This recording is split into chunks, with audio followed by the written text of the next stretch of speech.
rock stars, welcome to another episode of In the Pit. I'm your host, Rick. You don't know how many takes it took me to say that. This week I've got Justin and Mike from Def Leggend in the house. How are you guys? Great. Doing great. Dude, what's with the spooky flashlight campfire light? Sorry about that. I was trying at the last minute to do a light thing, but that is bright. All of a sudden, this glowing light comes up. He's like, ooh, he's going to tell a spooky story. Oh. Oh, my God. And it ends up with somebody getting something done to them. I don't even want to know. How are you guys doing? Awesome, Rick. How are you? Doing great, man. I am laughing. I'm doing phenomenal. Thank you for asking. I know Mike's doing good because he's got like 500 guitars on the wall. I mean, Here we go. You know somebody's watching going, I figure out where he lives. I already know which ones I'm stealing. Right. We got big dogs and guns, so tell them to come on with it. I've got those too. You got to know how to use the guns. You can't throw it at them. There is that. Oh, you know we live in Texas, and you're like, yeah, everybody's got guns. Who the hell cares? Oh my God! So, Justin, welcome to the party. Thank you. Wow. So you are. Wait, are you the roadie in the band? I started out as a roadie. Yeah, we all have to start at the bottom. So you're a bottom, is what you're saying. Yeah. Oh my God! You're gonna have to tell me what that means. I don't know. Oh, I'll send you a text. Okay. Just don't open the link. So, you guys got to tell me the story. How did this all come to pass? Well, don't everybody dive in at the same time. Could be a touchy subject for some folks, but can I retract my question? No, it's totally fine. So, you guys know that this lineup had been together for about 7 years unchanged, and it just came to that point where a change needed to be made, and for various reasons, and we did, and we tried an out of town guy, and he was great, good guy, just logistically didn't work, and I heard about Justin, and actually John Inman said, "Hey, have you seen this band?" And his cover band called the Vinyl Countdown, and I said, "Yeah, I kind of heard of them here and there." Didn't really. Actually, it was because of who was it? Because of they left an impression. Yeah, well, I'm trying to think. One of the band members that you used to have. I'm trying to remember who it was now. Jeff, maybe? Oh yeah, it was Jeff. Jeff Duff. Yeah, Jeff. So Jeff played drums for him for a while, and but anyway, so that's how I seen it the first time. But there's so many cover bands, and unless you catch a video at the right time, or unless you're at a very small bar or club somewhere where cover bands play. Right. Wait, so can you give me a list of those, because I might need that later. But anyway, logistically, it just kind of wasn't working out. Not for anything necessarily bad, just logistics are tough. Between Dallas and Nashville, which was what we were trying to make work, and we just realized it probably wasn't going to be workable long term. So let me premise this question. I actually meant, how did this come about? The Justin. I know the other story. Yeah, well, I had to tell you that to get part of the lead up. So, okay, I'm sorry. So anyway, right after we had talked to Scott about coming on board, Justin had reached out to me, and we chit-chatted a little bit about him possibly doing some fill-in stuff, and so kept that in mind, and I heard good things. And one day I was scrolling through Facebook, and we'd become friends on Facebook now. And I seen a video that he had posted of the Vinyl Countdown doing Dream On from Aerosmith.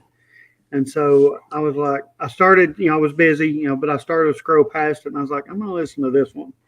Because I thought about the song. I was like, there's a lot of dynamics in the song, low, kind of pretty, soft. And then, we all know how that song ends. And so I wanted to scroll all the way to the end, because that was really what I wanted to hear. When he says scroll, he means stalk. Yeah. but I didn't. I was like, I'm going to go ahead and listen to the whole song.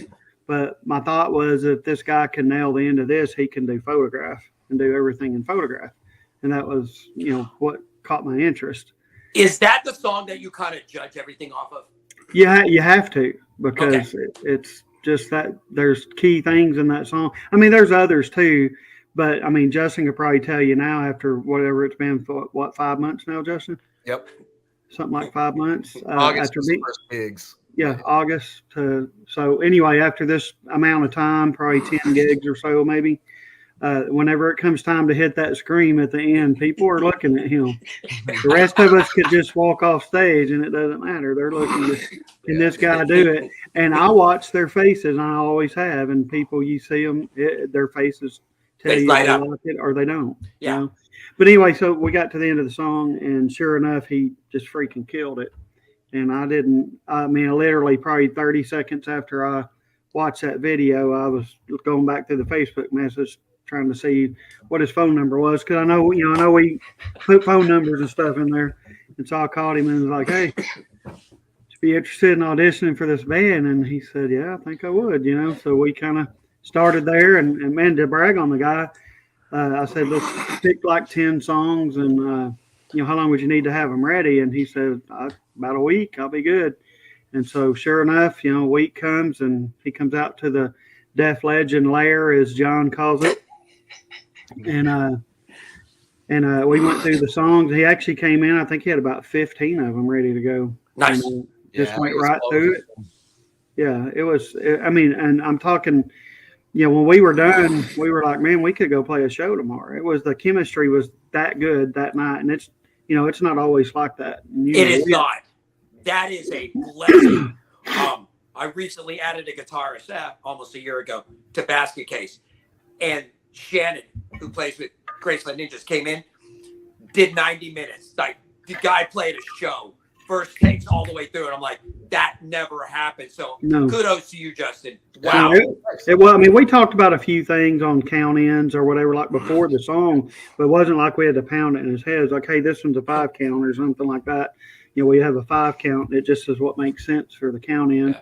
Yep. And, he just picked it all up, and it was just very good, natural. And, I think he kind of liked what we were doing too, and had a good conversation after the rehearsal. And, there we were.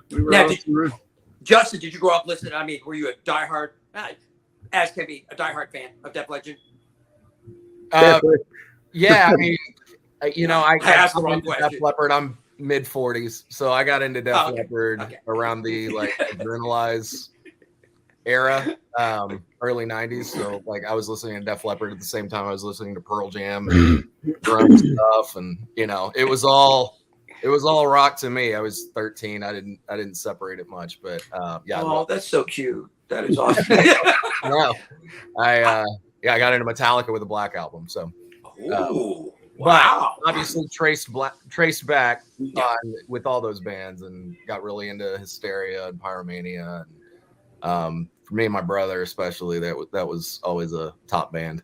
See, my childhood, I remember as I was becoming a young teenager, Metal Health, Quiet Riot. I remember Pyromania. Like, there are certain albums that stick out in your head because of my age. And when they came out, Yeah. I remember many a night, spending the night rocking out, with my friends and just going crazy. So that's, that's just kind of ingrained in the system. I got to know though, when they were auditioning you, how much you were looking at them going, are you up to my standards? No, not at all. No, I wouldn't say I was nervous, but like these guys are legit. I had seen them before. I knew how talented they were. I knew they were tapped into the whole scene, and are we talking about the same band? If I could win them over. Are we talking about the same band? Yeah. No, they're incredible. I mean, they are. And I knew if I could win them over, I was more nervous about singing for them than the first audience. That is probably the biggest key. Yeah. And I will tell you, yes, Def Leggend is legit. Like, I've seen them now for years.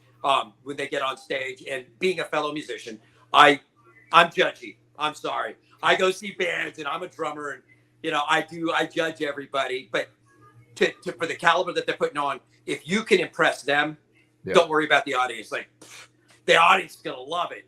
It's, can you impress these guys?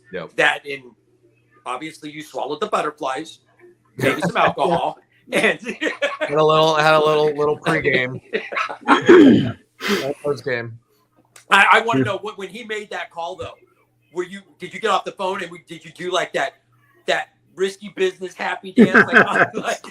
Yeah, I was pretty excited. I mean, it was a lengthy conversation. It wasn't even really just a like, am I in? Hey, you're in, right? Like, I think Mike mentioned I reached out about filling in probably, and at that time they'd already hired Scott, and I didn't know that. But eventually when I sent them some in this room. I sent them some karaoke videos singing Love Bites and Rock of Ages and Photograph, right? When I was coming back from band practice and I had just enough booze in me to in front of a webcam. So sent them that, and then that's when we rehearsed. And I mean, I felt pretty good about it at the rehearsal, and I was feeling the love and getting good feedback. So there wasn't really a tense like build up, like will they, won't they? I mean, pretty much when I left the rehearsal, I feel like we had kind of all agreed I had the gig. Why did you coincidentally have a webcam set up? I work from home. You got to make some money on the side. Hey, so just look up Justin on OnlyFans. See, now this story would have been so much better if you're like, yeah, Mike called me up. He's like, sup, you in? And, you're like, yeah. Well, I will say this. I will say this, Ken, if we could ever get him on here and let him talk, which we'd probably have to tie him up. He'd be tied to the chair. Oh my God. On him. Ken's that guy. But anyway, I think we took a break. Somebody needed to use the bathroom. And I looked back at Ken and he just had a dead stare at me and he said, "You better get this guy." So and Ken, Ken's toured the world and he's been around Ron Taylor's and he's been around some big heavy hitters. Big heavy hitters. And I will tell you, if I could ever get Ken in here, oh my God. I've asked him I don't even know how many times. And he's just like, I'm like, well, you'd have to do you'd have to bring Ken to your place because getting him to set up this would never happen. I know. Hey, the problem if I bring him here, he doesn't drink, does he?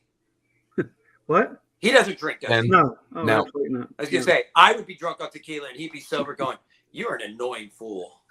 Yeah, probably so. Because, he's not big on being around that. So, but no, Ken's great. That's a definite sign of approval if Ken's like, "You better get this guy." Yeah, and knowing where he's been and who he's been on stage with. Justin, you could have played hard to get. I'm just saying. In hindsight, I was feeling the love, man. And Ken was great at the rehearsal too. And he was just like, there was no like hiding behind, like I'm not going to give him any indication of how he's doing. Like they were all really, really cool from the beginning and made it easier on me. So I'm going to ask you, what are your top 3 favorites now that you're in? Like which ones not listening to, but performing? Oh, performing. That's a good question. I love Rock of Ages performing. And like that's one where I would say that's probably not my top 5 listening to, but I love singing that song. Okay. Love Bites. Oh yeah. I mean, Photograph seems like the obvious answer. I'm just trying to think of a more unexpected one.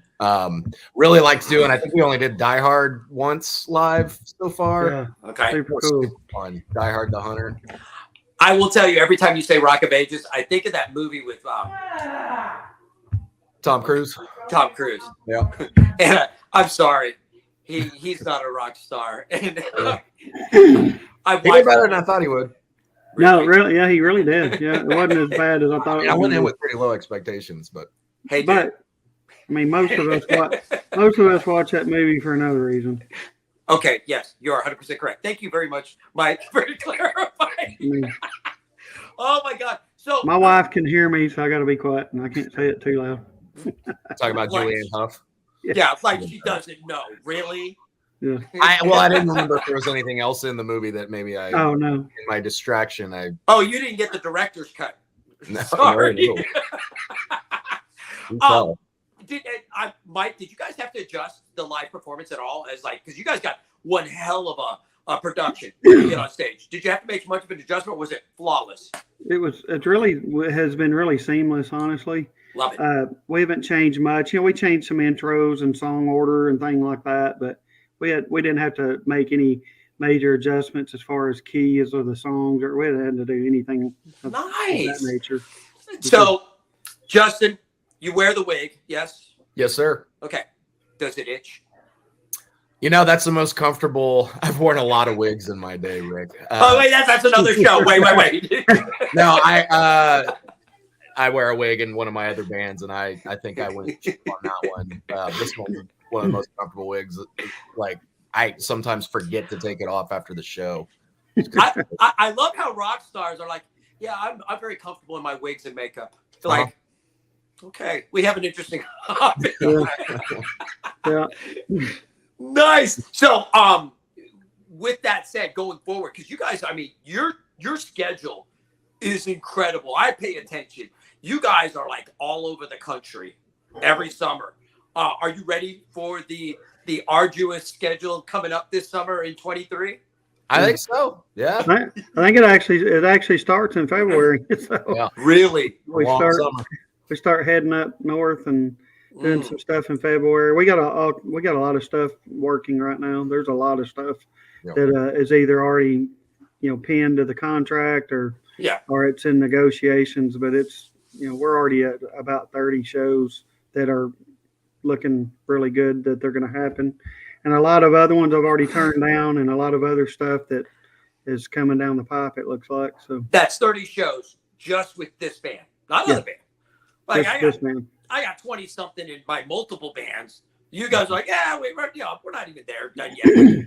Like, holy crap! Like, well, I love the fact because you guys do. It's not like you just play North Texas. You guys go up to like the Northeast. I think I've seen you guys make it all the way out to. Did I see you guys in Florida? Is that right? We've been to Florida a handful of times, and I don't know how many states it's been, but I think we counted it before, and it's like 23 or something. I don't know. It's a bunch. Do you get the magnets or stickers for the back of the Winnebago? Do I dare ask what you're collecting from each state? No, that is for the band only. Oh, I already know. Christmas ornaments. Yeah, Christmas one. There you go. Sure, it's Christmas cards. It was kind of fun because Justin's first show was actually in Wichita Falls, so he got a warm up the night before he debuted in Dallas at Lava Cantina, and that was, man, for the second show that was pumping that night. I almost hired a video crew to come film it, but I was like, man, that's only going to be a second show. There's no way we're ready for that. And man, we could have filmed it, and probably the audio would have been perfect as well. It was just that show where, when you finish, you're a musician, you finish, and you're like, man, we hit a home run tonight, and we did that night. We were on fire. Now, with Def Leppard and Motley Crue and Poison and everybody going out, I guess the beginning part of this year, did you go to the show and take notes? Definitely. Not you. I know you were there. Justin. I did not go to this show. Dude, you could have lied to me in front of your boss. I'm just saying. I know. Hell yeah, Rick, I was there. I've seen him 4 other times. Yeah. Okay. Missed this one. I saw that lineup of all 3 of those bands at old Starplex probably 8 years ago. So shut up. You make me jealous. And it was 20% of the price. Right, no doubt. Well, I bought my tickets early, like 3 years ago, the day before they went on sale. I bought my tickets early 3 years ago.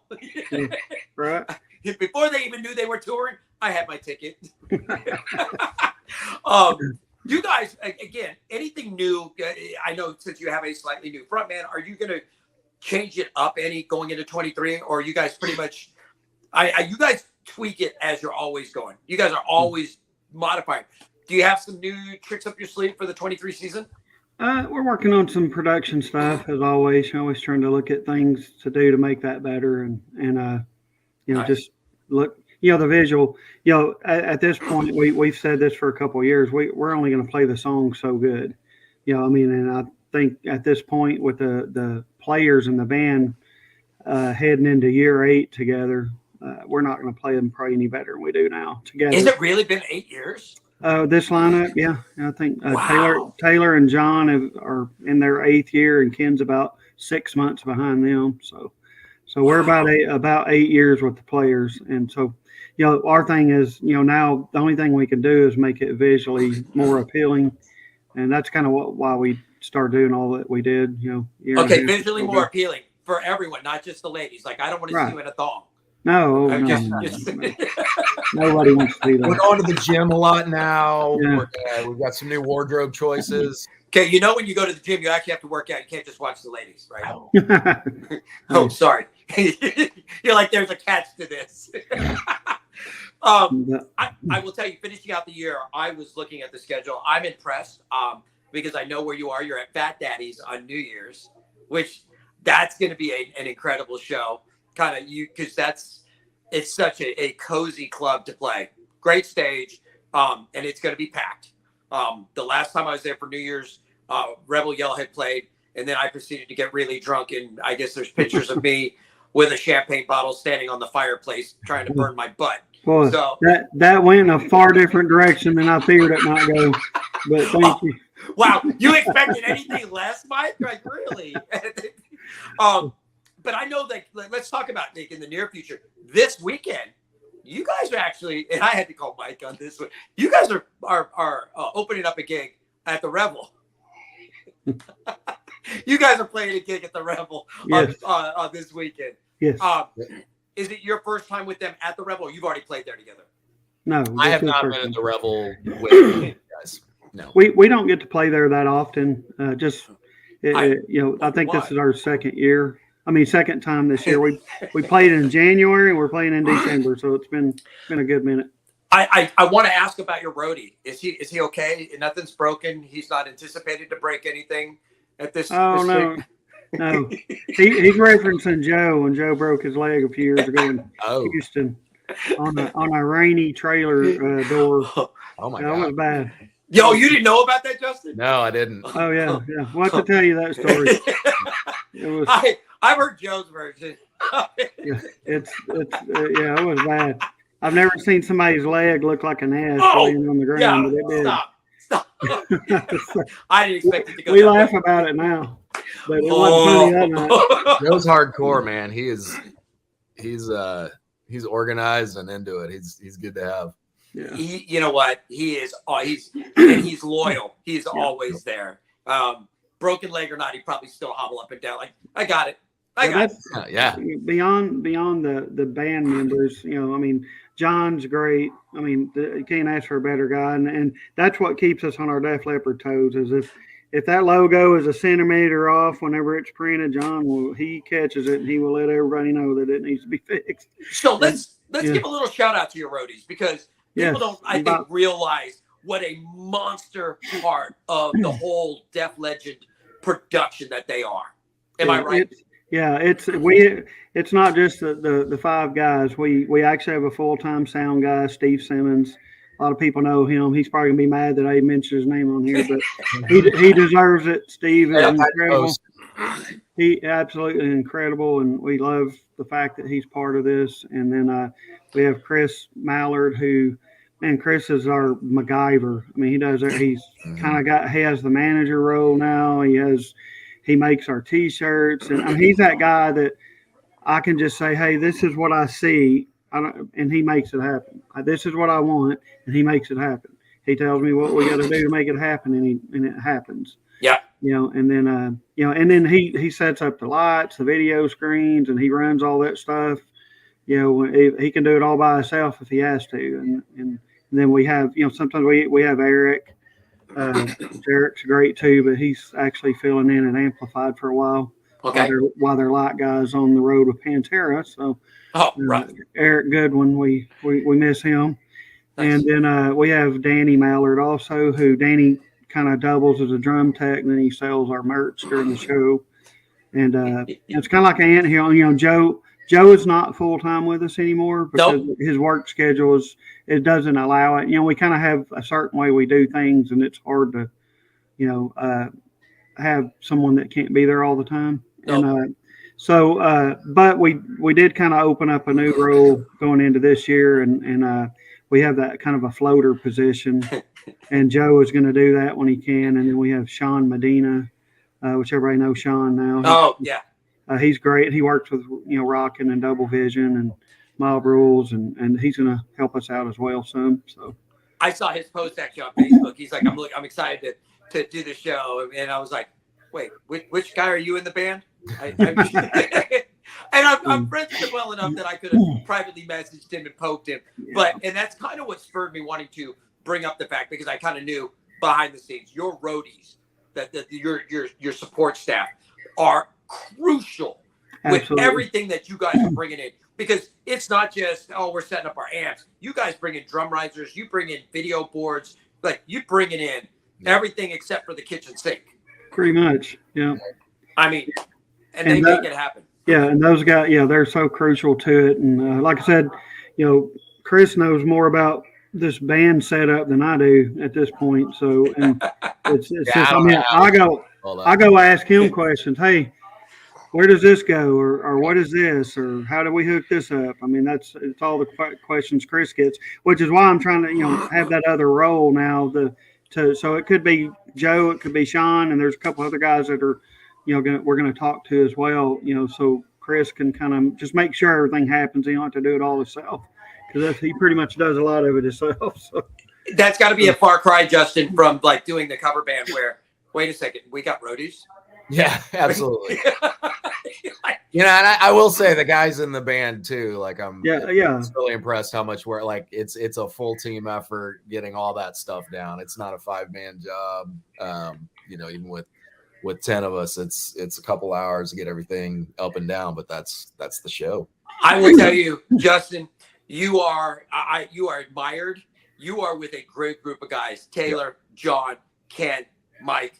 They really, I mean, you couldn't have asked for a better band family to become a part of. I've watched them over the years, and yeah, they are. I'm excited to see a couple of years down the road when you really get comfortable. And I'm not talking 10, 12 shows in.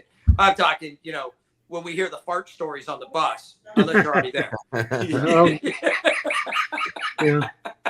Yeah, see, Mike knows I'm just going to stop right there.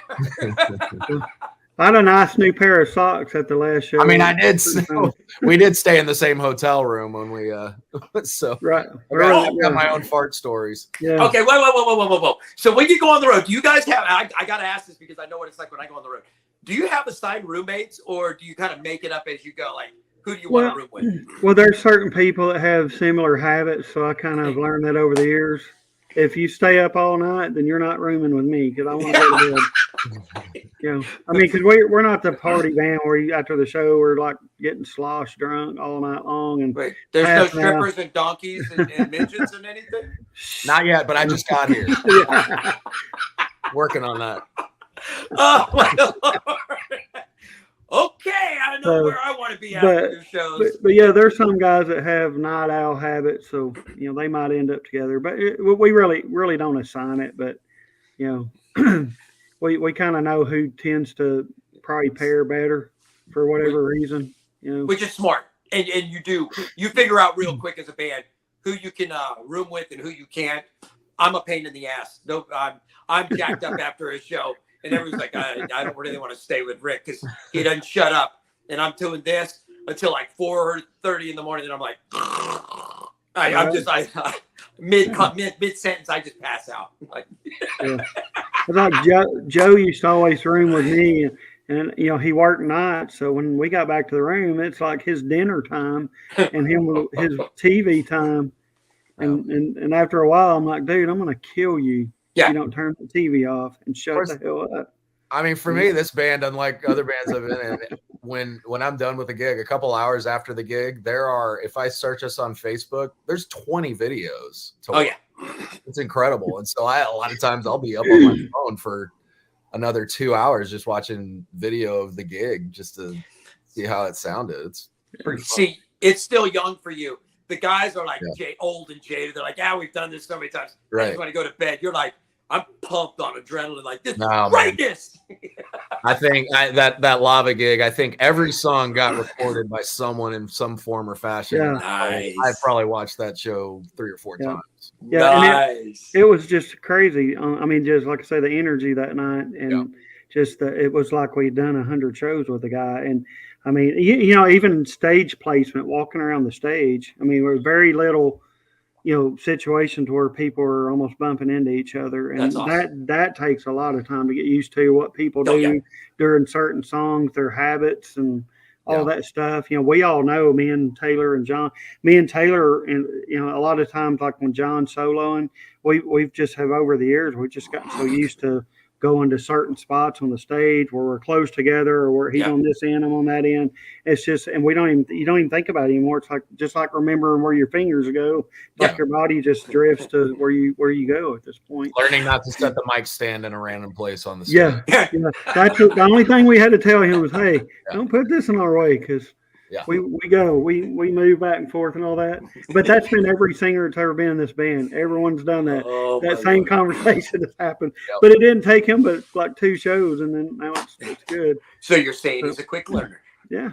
We only had to smack him a couple times. He figured it out. So, but yeah, he did get to go on the road with us. I think really your 3rd and 4th, just the 2nd weekend we were together, we went up to Indiana and Pennsylvania.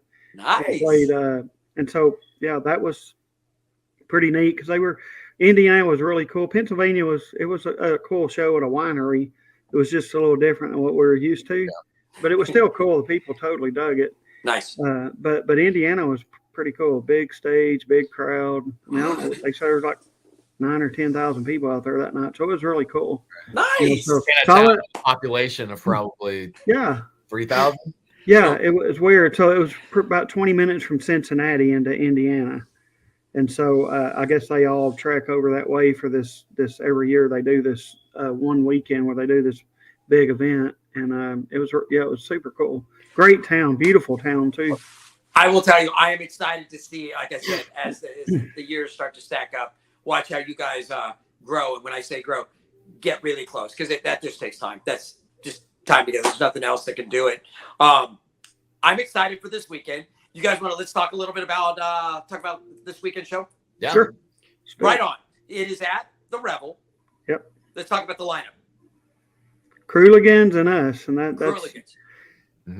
2 heavy hitters. 2 heavy hitters in a place that holds probably 400 people max. So I can't imagine how that's hopefully it don't, whatever happened, previously at this other place don't happen there. Wait, something happened? Well, I'm talking about you know what I'm talking about. I'm just trying not to say it. Yeah, I almost drug it out of him. That's good, man. He's got self-control. No, I'm excited for this one. This will be a good one. And so that is that's Saturday night. Yeah. You emceeing it? You emceeing it, or are you busy? Do you want me to? Sure. Yeah. I will. Let me talk to the wife. If we don't have plans, because I'm owned. I'm a married guy. I don't get to make decisions. You should know all about that, Mike. Like, why do you think we're in bands? Right. You don't get to make any decisions. Just shut up. You need to find a wife who doesn't want to see you on the weekends. It's right. Right. Like, that would be all I got to do is breathe. No, when I met Justin's wife, I was like, "Thanks for letting us have him, to do this." And she was like, "No, take him as much as you want." And that's when Mike gets that evil, devilish Grinch smile on his face. He's like, "We can do what we want with him." The rest of the band's like Piranha. They're like, "Ooh." Challenge accepted. No, she didn't say that. She I don't remember what she said exactly, but it wasn't that bad. But so this Saturday, doors are at 7. I don't even know, to be honest. I think so. Yeah, we should have done our research on that. I should. You know what? I should have had one of your roadies on. I guarantee you, they knew what time. Yeah, Code in is at 1:30. Sound check is at 4. And you're like, yeah, sure. Oh my God! So this weekend you can catch the Crooligans and Def Leggend over at the Revel in Frisco. It's going to be a great show. If memory serves, doors are going to be at 7. First band is 8:30, 9, somewhere in there. You Yeah. guys, and what are they doing? An hour? Or are they doing 90? I think we're both doing well, they're doing 90, and I think we're doing 2 hours actually. So Oh my God! So you mean you guys are going to go till past my bedtime? probably we're going to go past my bedtime, and then I got to tear down and go home. I was going to say, do I need to bring a walker for you, Mike? Yeah, probably so. Oh my Lord, guys! Thank you so much for coming on. Would you do this again? Absolutely. 100%. Like in the near future, not like wait forever. Oh yeah. Next time you want to do it in person, Sure. let's come over to Mike's house. Send you up here, right? We could. I'll bring tequila. Yeah, we could do it if we do it in person. We'll drag Ken up there. You're never gonna get Ken to do this. If we do it in person, I bet I can get him to come. Good. You know what? I'll be impressed because I love Ken to death. He's very quiet. He just getting him to open up, and I guarantee you that man has got some stories locked away in the vault. Man, you just don't even know. Yeah, I know that there's a really cool surprise inside that wrapped gift, but I don't know what the hell it is yet. Like Ken's actually really, really funny. He says some crazy stuff just out of the blue. He's a funny guy. A lot of people don't get to see the side of him that we get to, but you know who else has never been on my show? Taylor. Uh-huh. Yeah, so I've asked him a bunch. I want Taylor. Yeah, just because he's so tall and he's so lovable and just like I just want to hug him and squeeze him. Yeah, and he can talk about his however many bands he's in, so he can represent a lot of bands at once. But isn't he competing with Chuck? Like man, or Brock. Well, Brock's not as bad anymore. Back in the day, Brock had a lot of bands going on too. Well, I'm in 3 now, and I'm working on a 4th and a 5th. So, a lot of people don't know I'm doing some Duran now. So it's well, that's cool. Really? Awesome. Oh, you didn't know? Hi. So, Oh my Lord. I haven't talked to me and JJ. Don't talk much during football season because we don't like each other in football Because he's a season. 49ers fan. Yeah, well, that's what you call him. I have a different name for him, but I can't say it. Oh, you can text that to me because I'm going to say I will something. text it to you. Oh my God, guys, thank you so much for coming on and hanging out with me. I know that you're calling your therapist as soon as you get off the phone. Maybe not Mike. He was screwed up before he got here. Justin, you on the other hand, I'm sorry. You should have been warned. It's all good. It's all good. I'll do better next time. Thank you for putting up with the shenanigans and the conversation, man. I look forward to having you back on after you have, like I said, let's get another 6 months under your belt and see if you're still smiling. Yeah. I like how Mike just going, We'll see. Yeah. Well, he's got a crazy 6 months coming up, so we'll see. You, sir, got the Willy Wonka ticket. You are with like some of the most talented, some of the best guys, the nicest guys. I'm really excited to watch you guys go forward. Thank you guys for hanging out. I truly appreciate it. Thanks for having us on, Rick. Been great chatting with you. And for those of you that tuned in, thank you so much for tuning in. If it's your first time, go to Facebook, like us, invite your friends to like us. If you can't find Facebook, you can find us on iHeart Radio. We're on Spotify. We've got Instagram. We've got Twitter. Those are supposed to be me. So if they're like, you can yell at me. Obviously, we got Facebook. We also have a Roku channel. We have an Amazon Fire channel. So, we've got multiple outlets. You can find us. And for those of you watching in the UK, South America, New Zealand, Australia, and all over the U.S., yes, we are here in North Texas. So when you come to town, you can also check out Concert Connections, Concert Calendar, and find out where these guys are playing. And if they're not playing locally, they may be playing in a town near you because they get around. Just saying, they get around. Oh, you guys have been wonderful. I am Rick. This has been Justin and Mike, and you've been watching In the Pit. And guess what? We're going to find you somewhere in the pit.